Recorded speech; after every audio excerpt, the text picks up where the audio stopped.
Well, hello and welcome along to what's going to be a fantastic We Happy Few 506 podcast, Nearly Men.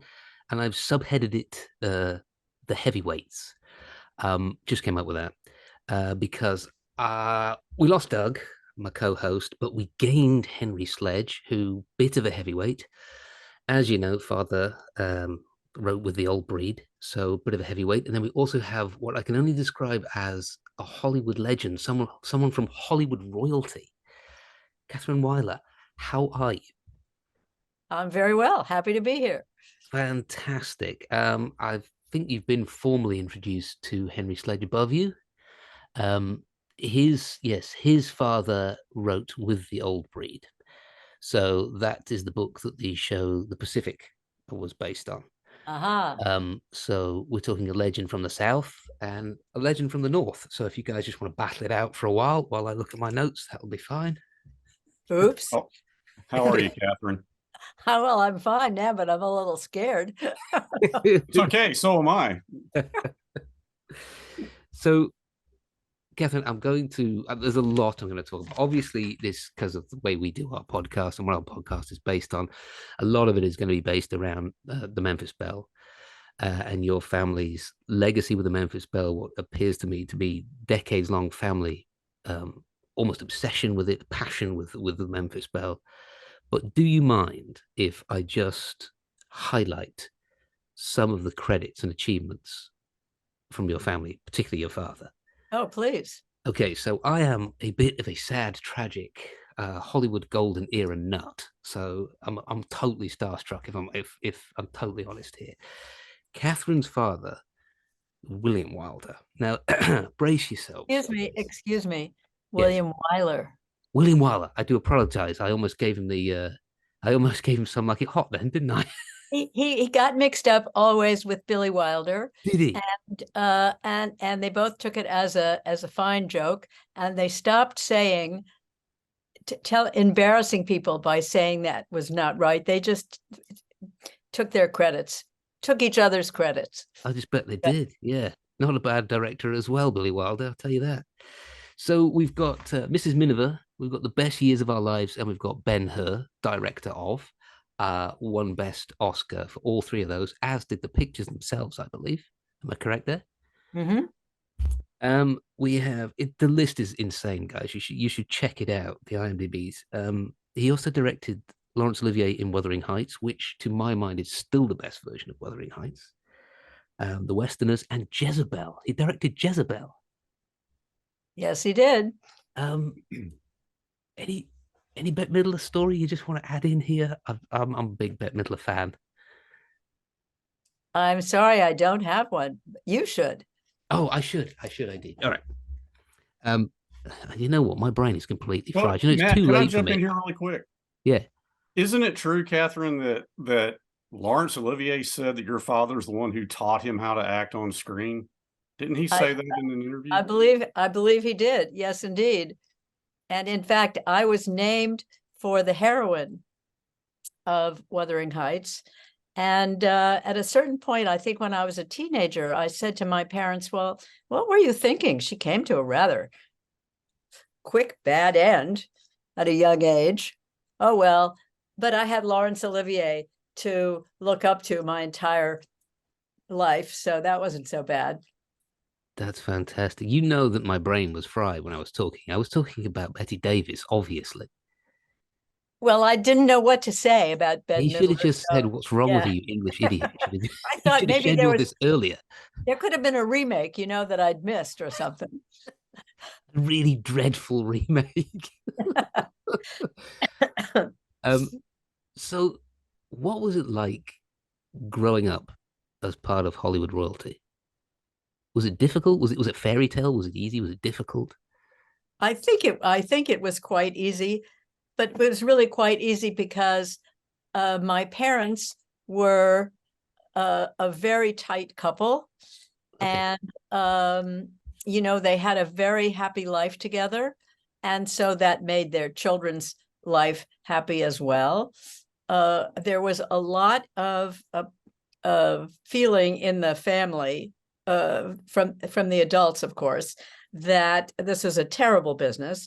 My father always said he was just lucky to have a job, and look around me, all my friends are out of work. Who knows if I'll ever work again? So I grew up thinking that it was the most terrible business. I was never going there. But you did go there. I did go there eventually because I was always going to New York. That was the center of wit and culture. Uh-huh. And women had, because when I was growing up, you could be an actor or an editor and spend your life in the dark. I had no interest in either one of those. So I was going to New York and be in publishing. And it was so quiet there. Oh, it was so quiet. It was scary. And I thought about, well, what have I learned? And I'd read my father's scripts, every iteration of every script. So I actually became what was then called a story editor, looking for material for Hollywood producers, looking for material in New York, which is quite fun. I had a good time doing that. What age did you start doing that? Oh, right after college. Well, I spent a couple of years trying to be in publishing, and then early 20s, I ended up doing that. And I worked for Ray Stark, Joseph E. Levine, pretty powerful producers. Huge producers, yeah. Yeah, that was fun. So was there was there many occasions where you had people trying to slip you their work on the quiet, knowing who you were? There was a bit of that, but I think it would have been there would have been much more of it if I'd been in LA. Right. I was sort of at the other end of the country, and there wasn't so much of it there. Fantastic. So what do you we do you have a close relationship with your father? Talk about the work and that sort of stuff. I would say that I had a close father-daughter relationship with him, but it didn't have much to do with the work. I think he and my mother talked about the work, but since it was a business that they didn't want their children to get too interested in, right? There wasn't a lot of talk about it. The scripts were available; we could read the scripts, and we could talk at dinner about what we thought about the scripts and why did this happen or that happen. But that was pretty much it. And I would say also that my parents' friends were mostly other directors and writers. Writers, of course, were God. And, that may be why I went off to deal with writers in publishing, because writers were all important in my childhood. Was there one particular piece of work that you discovered that got back to your father, or to like productions that you worked with, that you're particularly proud of, particularly ones we might know of? I'm not sure I understand the question. I'm asking, did you find a particular script or piece of work that then became hugely successful? I guess is what I'm asking. Aha. Oh boy. Now, if that weren't about 50 years ago, I might be able to tell you. But I can't today. Okay, that's fine. And what about your father? What was his? I will get onto the Memphis Belle stuff. I told you I'm a complete nerd about this, about the Hollywood golden era stuff. What do you think was his proudest achievement, artistically speaking? I think that Best Years of Our Lives was I think it was his crowning achievement personally. And I think it also was the most personal film that he made, in the sense that he said that was a film he didn't have to do any research for. He came home from World War II, having lost a great deal of his hearing, being worried that he would still be able to work if he couldn't hear. And so he said, he really understood the stories of those men returning from the war and what they had to deal with from the inside out. Right. Well, I think that's a pretty good segue into the main topic of the evening, which of course is Memphis Belle. Um, I'd just like to mention one film for your yes. audience that you didn't mention, which they might be more familiar with, which is Roman Holiday. Oh, yes. That is a film that in fact is playing in Washington next Sunday, and I am bound and determined to fill the theater in my father's honor. But that's a film that plays a lot. Where in Washington? There's a theater in Washington called the Avalon, which on Connecticut Avenue, which plays old classic films on Sunday mornings. And it's on. Is it on this coming Sunday? Because I moved to and from Washington quite a lot. I lived in Alexandria for years, and I'm just about to go back. So I do have. That's a jet setter, Catherine. Yes. October 15th at 10:30 a.m. at the Avalon. Okay. I'll get a clack of my so-called friends to show up. Great. And cheer it along. No, Roman Holiday is fantastic. Excellent. But if we could talk about Memphis Belle. So this is, I mean, it's an incredible, it's just an incredible legacy throughout your family. It's just incredible that it went from like father to daughter to the documentary to the movie, both of which are wonderful in their own respects and their own regards. I wonder if you remember or you know about the sort of the genesis of the project from your father's point of view. When was he first asked to get involved in making this film, this documentary? I really don't know that. Right. I know that when the war began, he said that he just had to get involved. He was European, he was Jewish, and he couldn't let anything big like that be happening without somehow getting involved. And so, he finally found someone introduced him to, I'm not sure, a general or somebody important who thought, oh, it would be a good idea to have a guy with a camera following me around. And so he started off, I think, in a kind of a nice position. I think he was immediately a major, and I'm not quite sure how he got all of the opportunities. I think he made them somehow, but don't really know how that all happened. Right. But he was involved before the Memphis Belle. Am I right in saying that he was involved with another crew, filming another crew before he moved on to filming the Memphis Belle? There is another film that he is sometimes given credit for. I can't even tell you the name of it, but he said he had nothing to do with it. Right. So as far as I know, he did Memphis Belle and then subsequently Thunderbolt. Right. And Thunderbolt wasn't finished until the war was over. So it never was quite so well known as Memphis Belle. Right.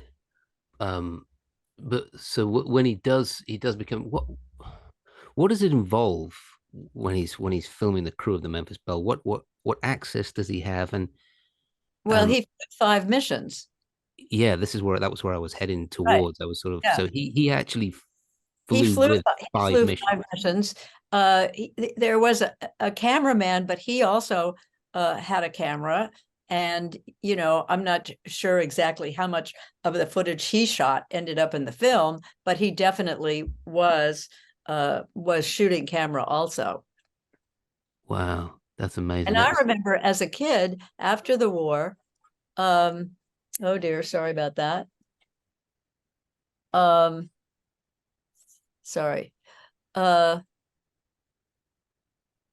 was the bombardier, whose name was Vince Evans. I remember meeting him as a kid. And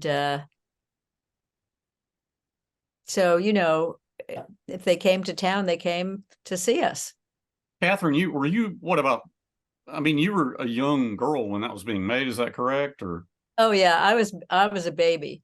I was born in 39, so you know, I don't remember any of that actually happening. But you do remember meeting the men, like you say, when they came to town, because Exactly. I guess that had Right. been so After important the war. to you. Did that carry on? Did that relationship carry on for a long time after the war? Was there a sort of like uh, a bond formed between the crew and the guys? Did they sort of keep a sort of reunion type thing going? Yeah, I'm not sure about that. Uh, I just remember every once in a while one of them would show up, you know, and come to dinner or something. Right. In LA. Yeah, that's pretty cool. Yeah, Um, yeah, that's pretty amazing. The footage is unbelievable. The footage is all 16 millimeter, isn't it? right. I've Exactly. messed about with 16 millimeter myself when I thought that I could direct things, which I never could. It's really beautiful, but it's all silent, isn't it? I'm sure it is. Yes. Yeah, because I think all the sound for All the the sound was documentary, done later. right? Now, Right. Was that done by the actual crew guys? You know, I doubt it. I imagine that was all done in Hollywood, but I don't know. Wow. I Um, think for the cold blue, it was added in by studio experts, was it not, Catherine? I think, yes, for the cold blue it was. The cold blue, right? right. Yeah, and I think the same was true of the documentary as well. The crew went into the studio, I'm being told by Leighton, who is our producer and super fan. Um, what was there any? What was the most sort of vivid memory that you remember being spoken about um, with the Memphis Belle? Did your father speak about the Memphis Belle missions that he flew, or did he keep that very No, much to himself? yeah, he really did. I'm sure he talked to my mother about it, but you know, not to us kids. Right. Um. So we'll get on to you taking over the helms of the Memphis Belle in a while. What do you consider, it interests me, what do you consider the most important skill to being a good producer is? And did you learn that at the knee, or did you learn that as you went along? Oh boy. You I'm not trying know, to trip you up. the sad thing for me now is it seems that the most important skill is raising money. Uh, Yeah. because at least certainly documentary filmmakers spend 99% of their time raising money. And I find that difficult and depressing and annoying, and it's, you know, but it's absolutely necessary. So it would be hard for me to say. I would say if I were going to think about a great producer, of course, it would be David Putnam, whose Mhm. idea it was to make the feature film Memphis Belle. And, you know, he was somebody who was both creative, smart, um, financially astute, um, you know, had all sorts of human qualities that are necessary to make a good film. Um, and how did he find you? We were on some board together, which now I don't remember. But I got a call out of the clear blue sky one day. I was at PBS, I believe, at the time. And he invited me to have a meeting with him in New York. Well, certainly went to have a meeting with David Putnam. And he told me that he had just agreed to become the head of uh, Columbia Pictures. And would I come along and be one of the so-called creatives, i.e., you know, the people who found the films and shepherded them through the process? Well, I certainly would. And then when I got there, I had recently made a documentary about my father and his work. David asked me to show the documentary to the assembled executives, which I did. And then he said, well, he had this idea of making a feature film based on the Memphis Belle, which I have to say, I thought was a wonderful idea. It was all Yeah, his. certainly was.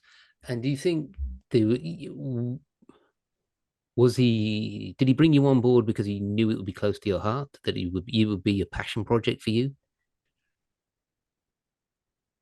Did he bring me on board? Oh, you mean to Columbia Pictures?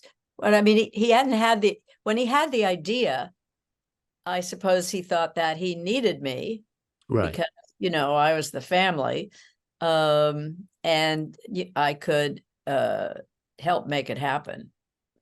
right. I just want to switch tack for a second here. Does this is this starting to resonate with you, Henry? The early days of the Pacific being put together as well. It does. I mean, it really does. It makes me think of being approached by Bruce McKenna and company, and I guess in my case, and I guess Catherine, with you, I mean, you have two sisters and a brother. Is that correct? Right.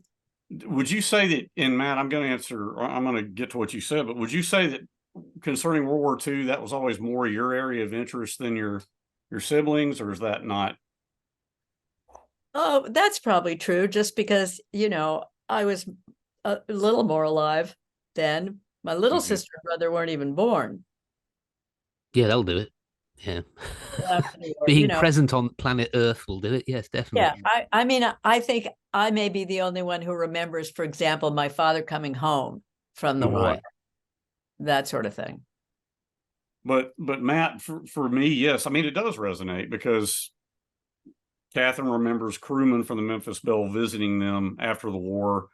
I remember my dad talking to his buddies from K-35 as he was working on With the Old Breed, and then talking to the Hollywood people. So I mean, there definitely is a sense of resonance there for me. Amazing. Um, I'll get back to the Memphis Belle with you, Catherine. So it's the wheels start to turn, and David Putnam, who I must call Lord Putnam, as I'm a Yes, loyal subject uh, indeed. of the United Kingdom. I know he's a lord. Um, how did the project then start to take shape? Well, we hired a writer, a young writer named Monty Merrick, and we were sort of off and running. David was a very hands-on producer, which I thought was great, because, I kind of felt like I was along for the ride. I could certainly give my opinion, etc., but I hadn't been involved this closely in making a film ever. So I was just felt so lucky to be in business with David Putnam. And I learned so much. Right. Because that was my next question was how much did he sort of lean on you? Was there a, I don't know what I'm trying to say here. Was there a sort of like sense of, I think you're a very important part of this puzzle, and you're a very important part of the making of this movie, because in a sense you bring the sort of grit and granite to it, the reality, and because of what your father did. And so did he come back to you? Did he lean on you in that respect? At a certain point when the shooting started, he distanced himself a bit. He was not on the set every day. That was my job. And Right. he was in the background, and he was always there and very available for any questions or any problems or anything. But he sort of left it to me to be the on-set person. So I kind of felt like, we divvied up the work in a nice way to me. Right. And being the on-set person, so you're dealing with a bunch of testosterone fueled young fellas. Yeah. What was the Well, I was Michael Caton Jones was dealing with them. and I suppose I was dealing with Michael. But it was a pretty non-controversial shoot, I would say. Yeah. I was just wondering how much of the sort of whip, how were they terrified of you, the boys? I don't think so. Really, because we've had several of the cast on here and they said differently. Just so Oh, really? No, no, I'm joking with I love it. you. You just love it. That's fantastic. Weirdly enough, I went to drama school with Michael Caton Jones's daughter, Sophie. Yes, good friend of mine from back in the day. It's very good. I've lost track of Michael. I'm not sure where he is. He retired after working with you. He was too terrified. Oh, sure. Yeah. I'm not believing that. Yeah, he works in a Starbucks now in West London. So how was so when the film all came together, and it's a brilliant film. It's producer Leighton's pretty much his favorite film, which is why we're mining this rich scene. How was it? Was it well received? I mean, I went to an all boys boarding school. We absolutely loved it, but was it genuinely well received? I think it was generally well received, but it wasn't a big hit. No, that's what I was thinking. Yeah, right. And I don't really know why.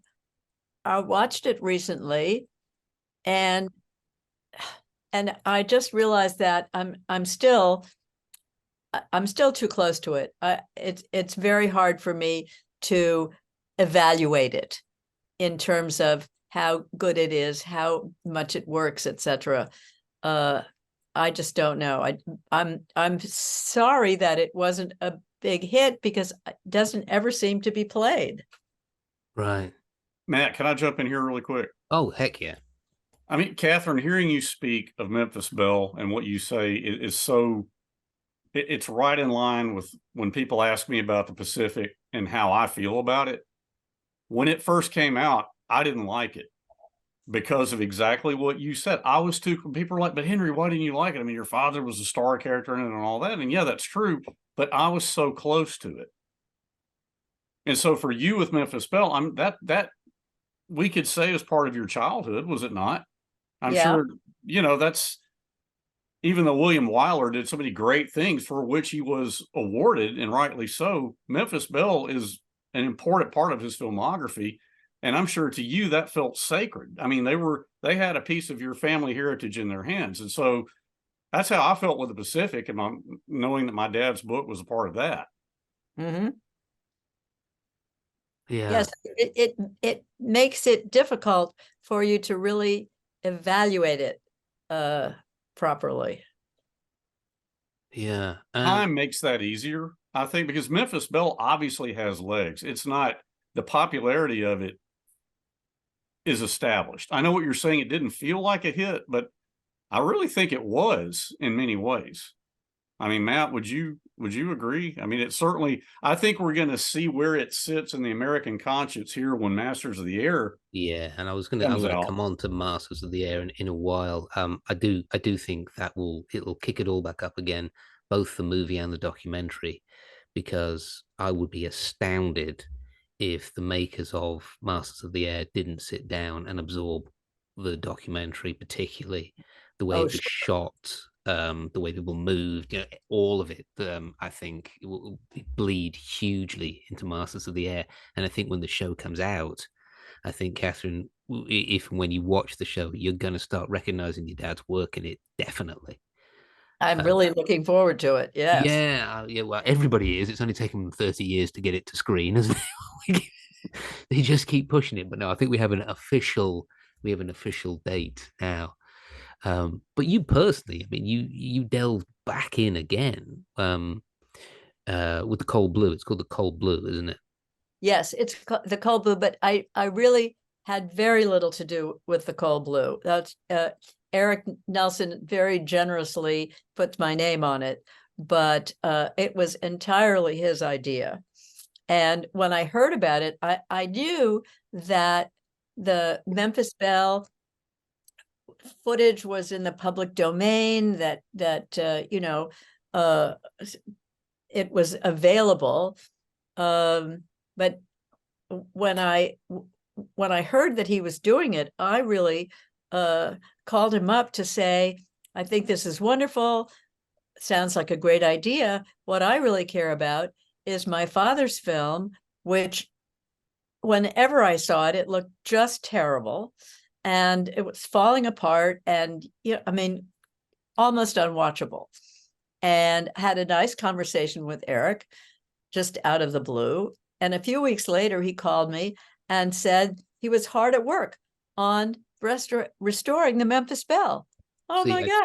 told you, these people are terrified of you, Catherine. This is what I'm saying. That's fantastic. And he did a beautiful job. So he restored, yeah, but also there was the raw footage. Did he use the original raw footage as well, and revamp all of that? I think so. I think That he did. must have been I think he had to. painstaking work. Yeah, Yeah. painstaking work. Yeah. Amazing. Amazing that that he went back to the original clay, the original unedited clay to mold it. Yeah. And am I right in thinking is the Memphis Belle does the Library of Congress curate it? Or have I made that up? I think it is. I don't remember that. Yeah. I think Matt, I think it is Library of Congress. Yeah, I think the Library of Congress. We have some sort of dealings and chats, and we're working with the Library of Congress at the moment on something. And yeah, I believe the Memphis Belle is curated by the Library of Congress, so it's sort of considered to be a work of huge cultural importance. That's what Library of Congress goes after and curates, puts in the public domain. Well, I did think that Cold Blue was a great idea to to make another film using the memories of the remaining veterans and the footage of the time. It was just a terrific creative idea of Eric's. It is, including the footage used from the Cold Blue. Yes, we've been given confirmation that it is at the Library of Congress. Oh, that's fantastic. So I guess I'll round out our little chat, Catherine. I guess just talking about Masters of the Air. When it comes out, hopefully you'll get a ticket to the premiere. I'm sure you will, being Hollywood royalty. But it's going to be super exciting, and I think Henry's dead right. It's pretty soon, isn't it? I think it's January of next year. I think early sort of January of next year. I think Henry's dead right. I think what it will do, it'll kick back up Memphis Belle, the documentary, and I think it'll kick the movie back up as well, and people realize what a brilliant film that was. Well, maybe this Hollywood royalty thing, people have short memories. So if you can do anything to remind them to send me an invitation, that would be great. You know what? Absolutely. So yeah, I'm going to write that down now. Put me on the list too, Matt, while you're at it. I'll sit down in the cheap seats. I'd love to meet you in person, just exactly there. Of course, Henry. Yeah. Well, no, I think that will be. I think we can make this work. Let's do that. I think it would be criminal if you weren't invited. And Henry, you too. Goodness me, honestly, look at he's sulking at me. That's his sulky face. But Henry's a shoo-in. I know he's going to be there. Henry's proper Hollywood. But Catherine, can I ask really quick? I know Matt's trying to round it out, but don't you think your father would feel an enormous sense of edification to see, I mean, Masters of the Air, of course, is based on the book Masters of the Air, but still his imprint will be there, like Matt has already said. I mean, people are going to feel the hand of William Wyler on this because you go back to 1943, 44. I mean, it took somebody, number one, with his skills and ability, but also his steady hand on the camera to be in the ship with those guys. And his unbelievable bravery as well. 5 missions. I mean, 5 missions is a lot of missions, especially over Germany. And the 5th mission, he had already been told to stand down, and because his commanding officer was afraid something would happen to him. And he somehow snuck onto the 5th mission and, got it done. Anyway, he was a daredevil. That's just part of his character. Yeah, it comes through in the film. You can tell. It's got a daredevil film feel to it. I just can't imagine being on board with all because he had 4 or 5 cameras set up. Um, I know these are details that sometimes you don't remember or whatever, and you are shaking your head at me because sometimes it was filmed from another plane, wasn't it? Yeah, sure. Right. So yeah, yeah. Is he yelling at the other pilot? Catch up! I'm not getting the right shots. The light's fading. Yeah. Yeah, wow, amazing, amazing to have been on board with him filming all that stuff. Just Yeah. incredible, Yeah. incredible. Um, well, thank you so much for your time, Kath. Where are you, by the way? I'm in Washington, D.C. How are you? Yeah. And where are you? Okay. Well, I'm in North Yorkshire in England, which is why my brain's slightly frazzled, and I thought Bette Midler and Bette Davis were the same person because it's like long past my Oh, bedtime at the moment. it's very late. Yes, of But you course. have a brand new baby too, Matt. I mean, I that's also got have a to brand be. new Oh baby my as well. Yeah, gosh. yeah, and a 4-year-old, and a dog, and a wife, and a 17-year-old as well. So I'm actually only 17 years old. I've just aged really badly in the last week or two. Where in DC are you? Because I'm going to be over in DC at the end of the month. Oh, We should totally meet up, hang out. absolutely. Yeah. I'm in, downtown DC near the cathedral. Oh, yeah. I know what you I'm mean. Yeah, actually on Cathedral Avenue. I know Cathedral Avenue. It's one of the Yeah, only places you can park for free in DC. I know that. Yeah, there you go. Absolutely. yeah. Because we'll meet up, and then we'll figure out how to get us to the premiere of Masters of the Air. Wonderful. That'll be great. I have a Well, feeling it's we're a gonna have pleasure a. meeting you both. Yes, I, pleasure meeting you too. I I'll look forward to seeing you in January. Fantastic, fantastic. And I'll hit you up next month when I'm in DC. Actually, Terrific. all Okay. right. Great. Catherine, I'll so look much. forward Thank to you it. so much for coming on. It's Nice been an meeting you absolute both. pleasure. Okay. See you later. Bye. Bye.